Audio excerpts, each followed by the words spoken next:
It's all go again. The World Rally Championship is back, kicking off what is going to be a mega year in its usual place, Rallye Monte Carlo.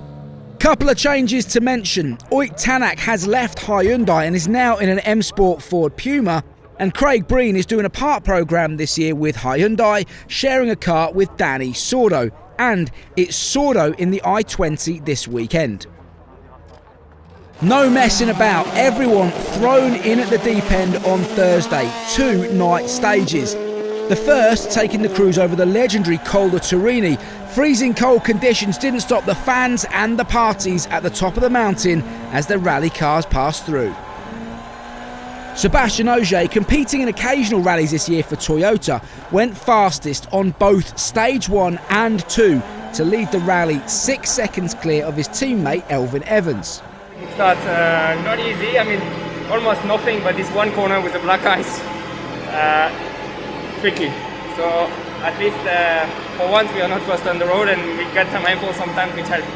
Thierry Neuville got caught out early on in stage 2, 10 seconds dropped, and the Belgian was very lucky to get away with it. Yeah, I don't know what happened, to be honest. The road was completely wet on the black top, so a lot of spectators there, so I guess that, or somebody lost oil or I don't know what, but there was zero grip.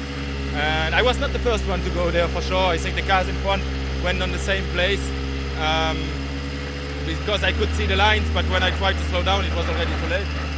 And if I see the time, I lost maybe 7-8 seconds because the car stalled. A good night's sleep and bright sunshine and no ice greeted the drivers on Friday morning. 6 stages to run today with no midday service. Ogier picked up where he left off, fastest through stage 3. Ott Tanak in the M Sport Puma had a gearbox issue on Thursday night and is still learning the way the car behaves. 4th overall, just 6 seconds behind Kalle Rovanperä's Toyota, was a good start.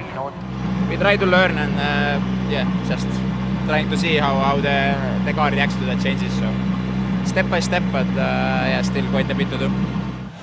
Meanwhile, Ogier arrived at the stop line of stage 4 with no hybrid system at all. Despite that, incredibly, the Frenchman still won the stage. We have an issue at the moment, so I'm pushing flat out to compensate it. Just stage 5 to run before a refuel and tyre fitting zone at midday, and it all got a bit fruity for Kalle Rovanperä. A massive dose of oversteer, and he just nibbled the Armco barrier with his Toyota Yaris. Worse though for his teammate Elfyn Evans. He picked up a right rear puncture and dropped 42 seconds. He also fell from 2nd overall to 5th. It was just on the top of the very fast place. Just the warning on the dash, that's all I got. Pierre louie-loubet was also in trouble in his M Sport Puma. He lost all power steering. Look how much he's struggling to get the car turned in. A good comparison for us at home is turning the steering wheel of your road car while it's stopped with the ignition on but the engine off. You'll find it's nigh on impossible. Now imagine that through the tight, twisty roads of Monte Carlo.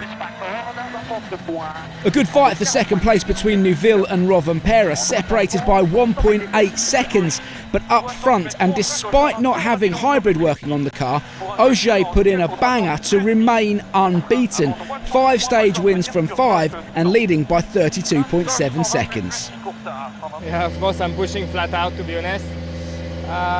But the feeling is good, except that the car is working well.